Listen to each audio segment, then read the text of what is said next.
Hi, this is Chico Resch.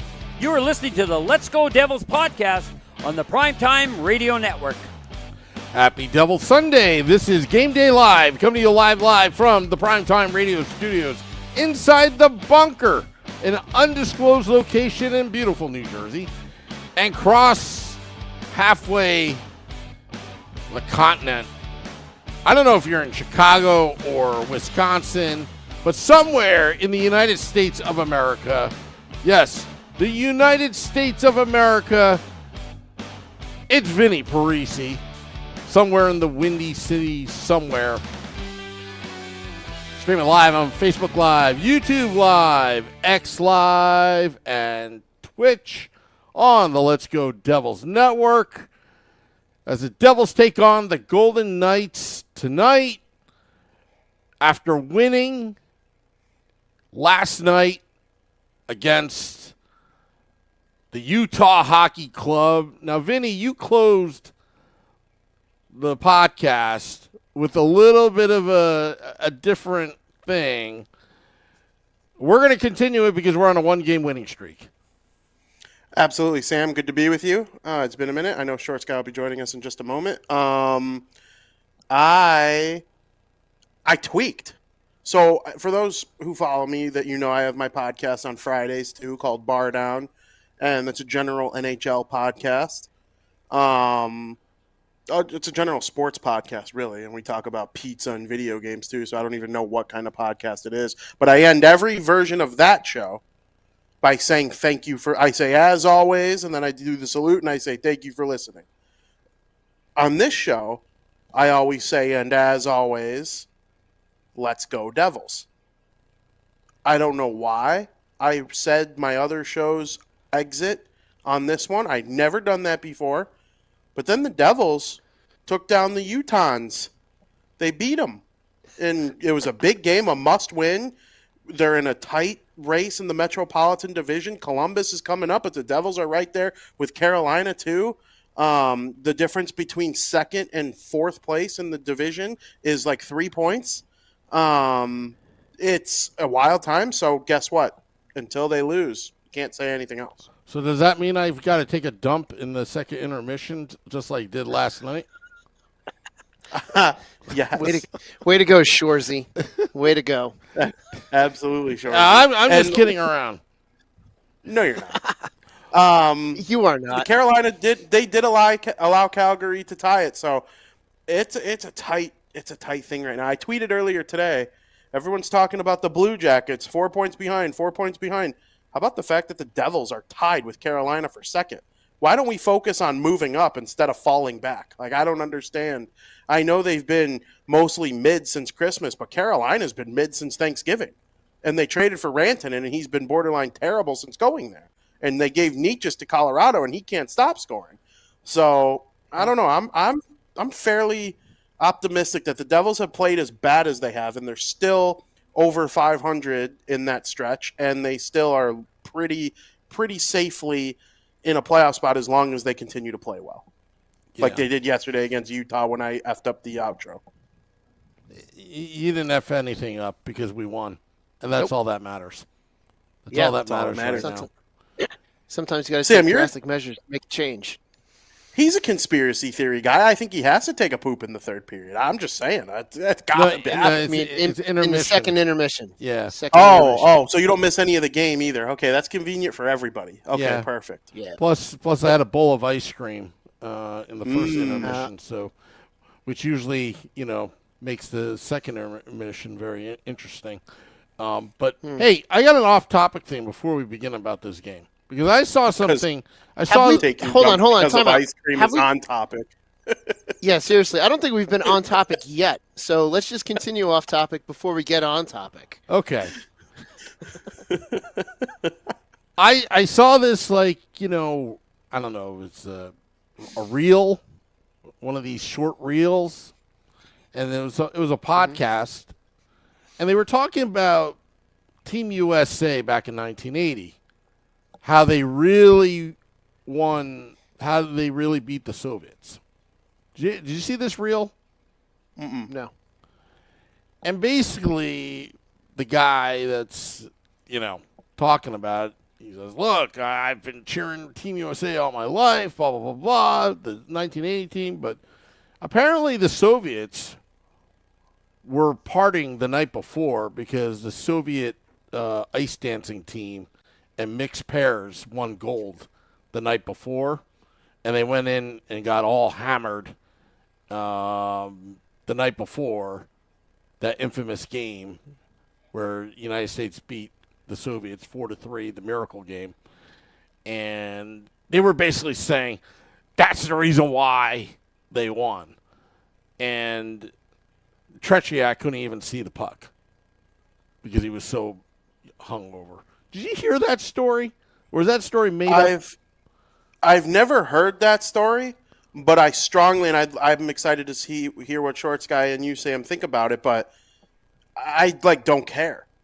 The idea was that Soviet Union team could beat Team USA if they were blindfolded.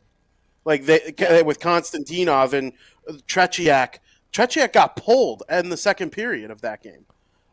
Maybe he couldn't see the puck. If they weren't prepared enough for the game, that's part of what made the Russian team so great, was that they were just so elitely prepared every single time. They were the best team of all time. There wasn't even one true standout star. It was the greatest unit of all time. For 10 years, they dominated everyone because they were so prepared. So if Team USA came in at their best and the Soviet team came in at 50%, they were still supposed to kill them.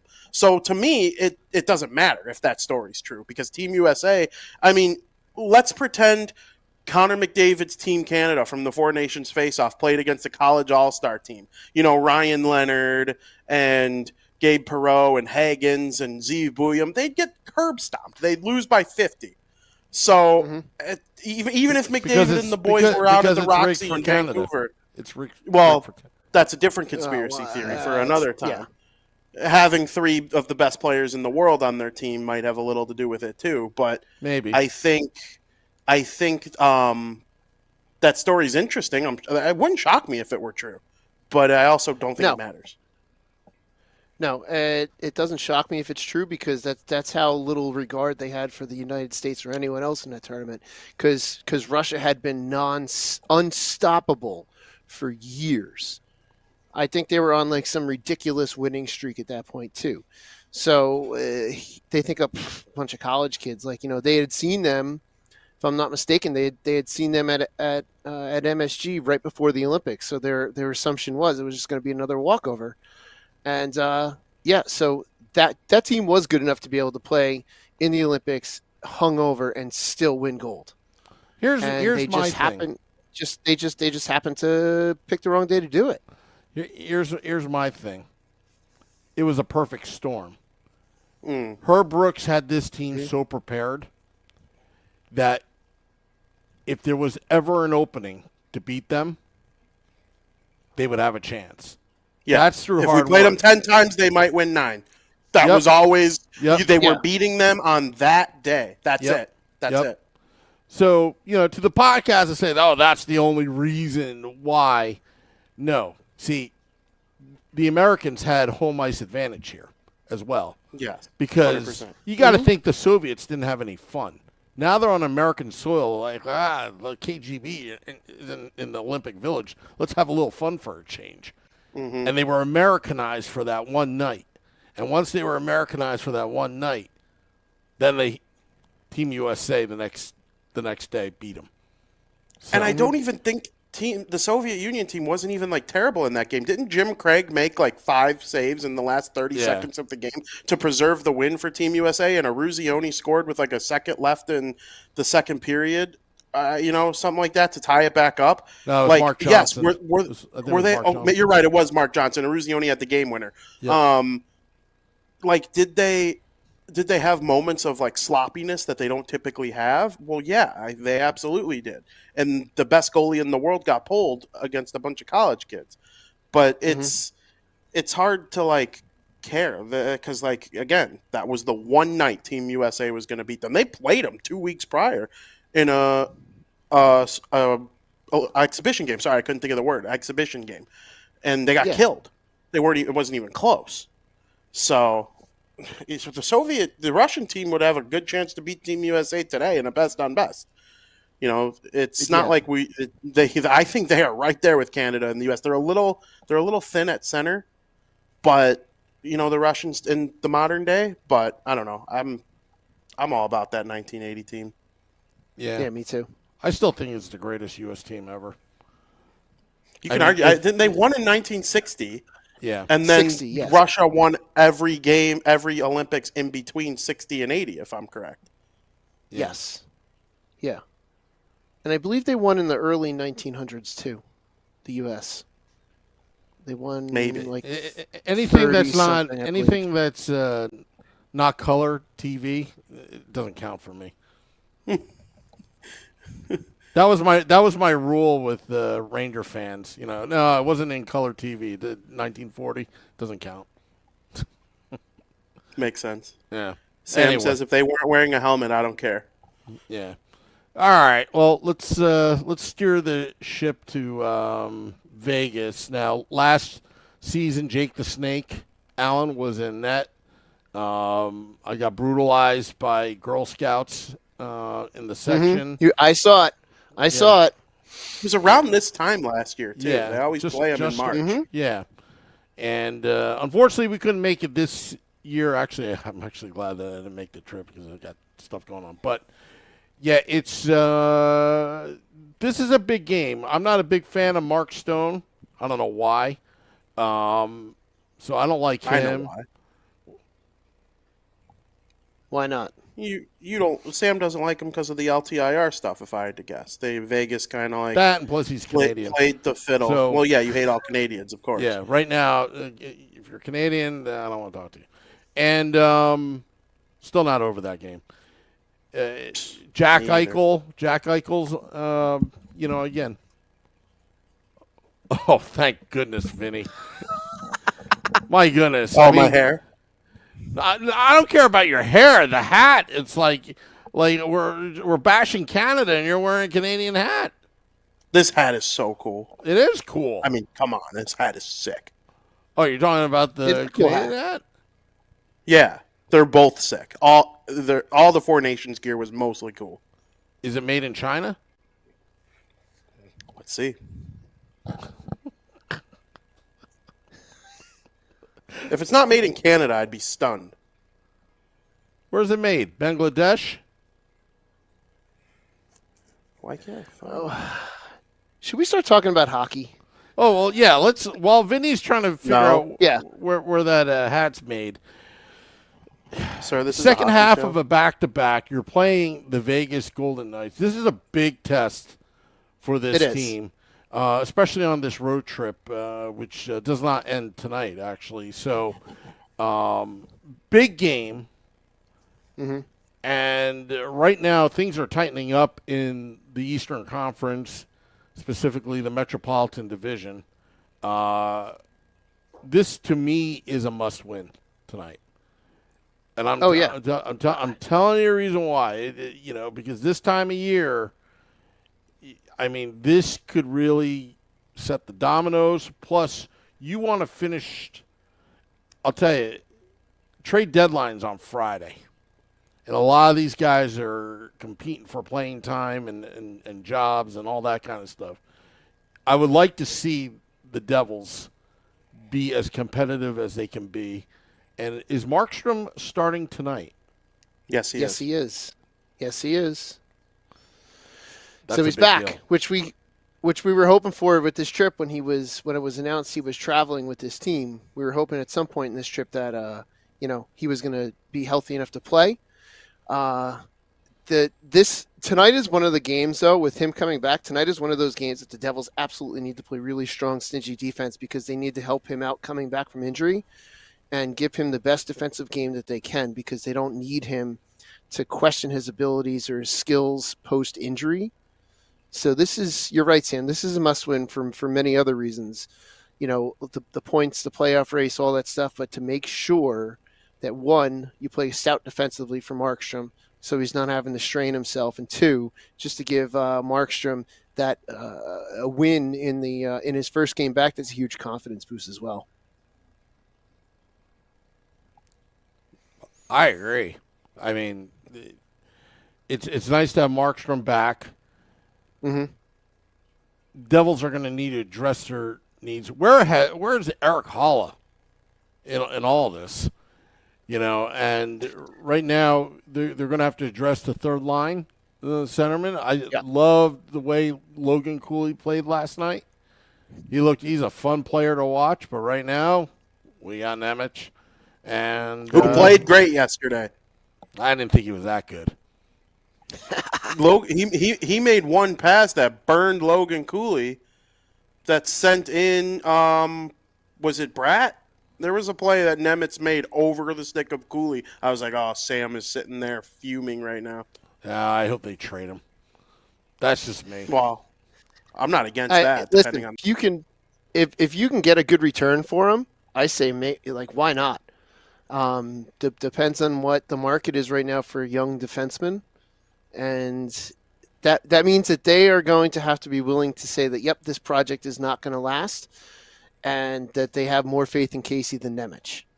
Well, I was going to bring that up too. Their opinion of Casey, Seamus Casey, has to weigh into this too, and they have to be brutally honest with themselves on what they think of him. To people who watch the games, fans, whatever, media, it looks like a guy who will struggle. He'll make boneheaded defensive plays, but he has 4 career goals in 9 career games. Like at the surface, he's an offensive player who's a project defensively, where Nemec probably more of a project in a two-way game, and that has a higher ceiling, I think, but a lower floor, if that makes sense. Yeah, makes sense. It's just a matter of, we're going to find out. We could find out as soon as tomorrow, what their real opinion on him is, because it's, moves are being made now. So, which reminds me, set your alerts just in case we have to go live to discuss any trades this week, because this is the week to do it. Just be ready for us to go live on either a special edition of Let's Go Devils podcast or a Woo report. You never know. We'll break the news as quickly as we can break it and talk about it with all you in the chat. Yeah, I'm excited for the trade deadline, to be honest with you. I hope the Devils make a move that adds to their middle six scoring. Listen, I think the team defends mostly well. They kind of got a big hit with Siegenthaler being out of the lineup, but Luke Hughes has stepped up. Oh, I was nervous yesterday when he left at the end of the second, though. And I got Twitter doctors online telling me that it's a separated shoulder. He's going to be out for a month. I'm like, doctors. Okay. And frickin' he comes back in the third period, and he plays so well in the third. Luke Hughes has been a stud this season, an absolute I still think there's another level to his offensive game. Shorts guy, we talked about this yesterday ahead of the Utah game, but he had a beautiful play that set up a Heischer goal yesterday. I mean, the dude is just unbelievable. I'm very bullish on Luke Hughes being like their true number one superstar guy for a long time. So it's going to be interesting to see how they handle the trade deadline and how they play if they add some middle six scoring. Yeah, it's definitely going to be an interesting week coming up, and I'm really hoping that the Devils do make a good move that we need. I'd rather a good move that's not going to destroy the team, that's only going to help the team, versus just making a move just to make a move, which I think we all have to have the faith that Fitzgerald's not going to do that. So, but we definitely need some help, and it's going to be interesting, and I'm very much excited for the to see what's going to happen. But a lot of the trades seem to happen in the lead up to the deadline. So it seems to be that usually the deadline day is not, just if there's transactions, it's like small AHL transactions, like last minute things and swaps and things like that. It's not like the big move. So we'll see. It'll be fun to pay attention to. That's for darn sure. Absolutely. And it's a hard time for actual players across the league, I think, because this whole week you're like, I don't know if some of my good friends, there are guys that know they're not getting traded, right? Like Jack Hughes isn't quivering that he's going anywhere. Nico Heischer, Bratt, even a guy like Meyer, Hamilton, they're not worried about going anywhere. But, your friend or your favorite person to play cards with on the plane might be on their way. Like that, it's just a tough time. So by Friday, everyone's nerves will be a little more calm. They'll know what's going on, but it should be exciting. I think the Devils do make at least one move. I'd like to see maybe two. Whether it be bringing back Kyle Palmieri or seeing if Lou is willing to give up Yeah. Brock Nelson. Ricard Raquel came up in my brain today when he scored a sweet goal against the Toronto Maple Leafs today. But they talk about middle six scoring. Ricard Raquel would be their second leading goal scorer. So, Yeah. or would he be their first He leading played very goal? well. No, I think Jack has 28. I think Ricard Raquel scored his 27th. He's awesome. Yeah, he played very well yesterday. I was watching some of that, some of the Bruins Pens game yesterday, and he definitely played very well. And it's someone that I would absolutely welcome on this team. But we'll see what happens. Coming up this week. Here's hoping they make some moves. We just got confirmed from Max that Aiden Hill is starting for the Vegas Golden Knights. Max just put that in the chat. So, we definitely have some. We're going to have a pretty good goalie matchup tonight. Between Aiden Hill and Markstrom. So we've got that, and hopefully the lines are going to come in soon. I don't think anyone's put the lines in the chat yet, but hopefully the lines come in soon, and we get to see who's going to be, out there and paired up. I can't imagine they're going to make too many changes from last night since it worked. Why make changes when last night worked really well? Yeah, totally. So now's the portion of the show where I encourage everyone to go into the chat and add. And I realized yesterday I didn't say my own prediction. I never said it. Yeah, we were a mess yesterday at the end. We were a mess at the end, but it was fun. I loved yesterday's show. When I got done, I was like, outside of not saying "Let's go Devils," I really enjoyed the conversation. So maybe that's the way it should. Yeah, no, we it's fun. started this show. We started this one talking about eating ice cream in the first intermission and crapping your pants in the second intermission. So, Yeah, I guess that's it true. is what it is on this show sometimes. And, that's kind of the way the Devils up and down season is gone. Our show is always reminiscent of the team on the ice. So, Sam, while we let people engage in the chat and throw in what they think is going to happen in tonight's game, why don't you tell us what you think is going to happen? Well, Vegas is coming off of, 1, 2, 3 days rest? And the Devils had to travel last night. They're in Vegas. The first 10 minutes of the game is going to go either way. It's either the Devils are going to come out flying, which you'd hope that they would, and catch Vegas kind of sleepwalking, just a little rusty, and try to take that 1-0 or 2-0 lead. Plus, you've got the interesting dynamic is you got Markstrom in net. So I'm going to say it's going to be 5-2 Devils. 5-2 Devils. Okay. 5-2. 5-2. Very good. Shorts guy? Well, I'm going to continue my streak on not getting it right, but I think the Devils have two opponents tonight, and they have to play the Vegas Golden Knights, and they have to put up with the Girl Scouts since Samu is not there to prevent the Girl Scouts from attacking the Devils. So it's going to be a double attack tonight. Since Samu is not there, the Devils are going to face those Girl Scouts along with the Golden Knights. But I think the Devils will prevail. I think they're going to beat the Vegas Golden Knights 4-1, and I think they're going to eat 15 boxes of Girl Scout cookies in honor of Samu. They're going to get poisoned by the junior mints. Oh, jeez. We won't even go there. They're poisonous.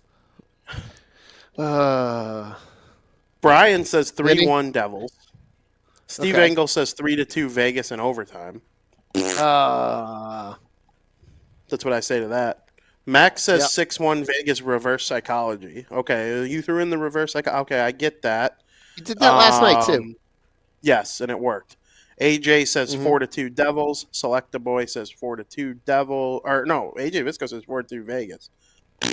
Selecta Boy says 4-2 Devils. Tom says 3-2 Devils. Survey says 43-0, like the Little Caesars AAA team. Okay. Oh, Brooke that Amanda is says demolishing. 3-2. Yeah, that is a demolishing. Brooke Amanda says 3-2, pointing out that Markstrom will come up clutch with 2 highlight reel saves. The team comes alive with him back in the net, and we are on our way to the cup. Wow. Take that. I'll I take am that. in. I don't know what I would Yeah, do me if they too. won the cup. I really don't know what I would do. I would explode like I did back in '95. Yeah. I was much younger than that in 95. I'll be riding a I was horse actually 6 into months old. Newark. I'll be riding a Yeah, you horse into will. Newark. I love it. I love it. I'd Merle probably says kill the 4-1 horse, though. Devils. Yeah, totally. Yeah, you would kill it. Yeah, you would try to feed it Ann Crew brew, and horses don't drink Ann Crew brew. I drink. No, Ann I'm just Crew brew. that George fat. guy drinks Ann Crew brew. The horse is just going to be yeah, I like, do. the horse can't carry me. I'm that big. Yeah, maybe. Survey says I'm going to go 3-2 Devils with an actual prediction. And yesterday we learned that Survey is actually pronounced serve, but when we're reading their score, we're saying Survey says because duh. Mm-hmm. Max No, wants Max- Sam to stop copying Eagles fans. If he No, was whoa, copying whoa, Eagles whoa, fans, whoa. he'd be eating the horse. Here we go. Yeah. Ding, ding, ding, ding. If I was copying the Eagles fans, I'd be kissing my sister as well. Now, what if it were an Oh, here Alabama we go. fan? Don't go there. Don't go there. Don't go there. No. Don't go there. Don't go there. None of that. We'll keep it. None of that. We'll stay clear of that one. Roll Tide. Well, guys, is there anything else you got to get off your chest before we move on into getting ready to watch this big game between New Jersey and Vegas? I don't think so. I'm ready to watch a good game tonight. That's about it. Me too. Me too. AJ says 2-0 Devils, Markey shutout. Oh, a 2-0 win. Oh, that would just make me so happy. You have no idea. A nice game where they defend well against one of the best teams in the National Hockey League, the Vegas Golden Knights, a legitimate Stanley Cup contender out of the West, and you just beat them 2-0. Just that's how playoff games are, 2-0, 2-1. Everyone wants their score. Let's score. We need to score more. No, we have to defend. That's how you win the Stanley Cup. You play defense. Yeah. And we'll just watch the Four Nations face-off. It was all about defense. It was all about defense. Even the gold medal game. Americans don't like defensive games. They like big, wide open scoring games like basketball and football. That's why soccer and hockey are not wildly popular in the U.S. outside of obviously our group here. But yes, of course. If hockey only ever gets to a stage where people like us like defensive style of games. We got lines coming in. We've got lines coming in. Max is saying, here's our first line, Pally, Hughes, and Bratt. As we wait for the second line to come in, Max is typing. I might be Meyer, able to help with that. Heischer, and Mercer. We've got looks like line number 2. Yep. Let's see. Cotter, Holla, we Nason. got coming in. Boom. Cotter, Holla, Third Nason. line. Nice. Tatar, Lazar, Bastion. Fourth line. Awesome. Hughes, Hamilton, top pair. I love Hughes with Hamilton on the top pair, personally. Okay. Pesci with Kovacevic. And then Okay. Nemec with Dylan, Markstrom, and net. That is how your New Jersey Devils. I wonder if Nemec is being shown off for a trade. Curious of that. Possible. It's possible. We also got news. Matt Rempe elbowed somebody in the head again. Oh, That's not so me it's being a day a troll. that ends in Y. That's So not it's me a day being that a ends in troll. Y. Yes, absolutely. Well, And the he's Rangers gonna are up get- 1-0 over Nashville. Artemi Panarin with his 24th of the season. So keeping an eye on the Rangers because I like when the Devils have a nice 8 to 10 point lead over the Rangers. That's why I keep checking in on them. And was what's his name? Was Rempe kicked out of the game? I don't know. I could find out though. I wonder if he'll get because if he gets any more supplemental suspension stuff, man, he's going to be really into it. Oh, I think his next suspension would have to be like 10 games, right? They hit Hartman with a 10-burger. Ryan Hartman. He has one game left on it. It was about a month ago, you might remember. And Bettman reduced it to 8. But Rempe's not getting reduced to 8. Hartman's been in the NHL for 10 years. Rempe's been in for 10 minutes. He fought right after. as you would expect. Okay. You know, someone on your Yeah, team gets yeah. elbowed, you're probably going to try and murder the guy who did it. But it looks like he got Matt Rempe got 2 minutes minor for elbowing against Cole Smith. Okay, And it then wasn't like a Eglin terrible elbowing. See, that's such a dumb call, though. Englund got 2 minutes for instigating against Rempe, and then they each got 5 minutes for fighting. And they gave Englund a 10-minute misconduct, and not Rempe. That's that's crazy. That's crazy. The good we'll news deal with is him later. not getting a 10-minute misconduct makes supplemental discipline more likely. So Yeah. that's something to think about. Very much so. What do we say? He is. Yeah. He is. And I know you saw him in person, and he was quite a large individual. He was a little intimidated because I'm like, what if he just Googles, if he types in his name on Twitter, my name's coming up. Like, that's just, that's a fact. My name's coming. Like, I've tweeted and thousands of likes on tweets about him, more than any other person, I think. So, yeah, I didn't want him to know who I am in any way, shape, or form, or what I think of him, because he would have killed me. Is there anything else you guys got left to say? I know we got a big game to go watch. Yeah, I'm just ready to go watch the game. I learned something new today. What's that? Horses have 225-pound limits. I saw that. Brooke Amanda put that in the chat. I saw that. Yeah, and in response to Max about cousin marriers, actually Pennsylvania actually had to pass a law that you can't marry your cousins because it was a problem back in the 1970s. They didn't just assume that. Yeah, so believe it or not, New Jersey doesn't have marriage cousin laws because nobody does it. So it's not. Oh, I was going to say, is it because we nobody know. does it, or because like they Everyone knows not to appreciate do it? it. Maybe South Jersey. Yeah. Maybe South Jersey. Yeah. Where they call it pork roll. Pennsylvania, Yeah. anyway. Where you call it pork exactly. roll, they marry their Exactly. sisters. Yes. That's comedy. Well, we can't thank everybody enough for watching this show and tuning in. You know, Twitter, X, wherever it is you get the podcast. I'm doing the outro today for obvious reasons. Normally, this is Sam's job when he appears on the show. But for everyone at the Let's Go Devils Podcast Network, make sure you tune into Devils After Dark after the game. Go to letsgodevils.com. Sign up to join. Everything you need to know about this show. It's very important. And make sure you drink and crew brew. And as always, thank you for listening.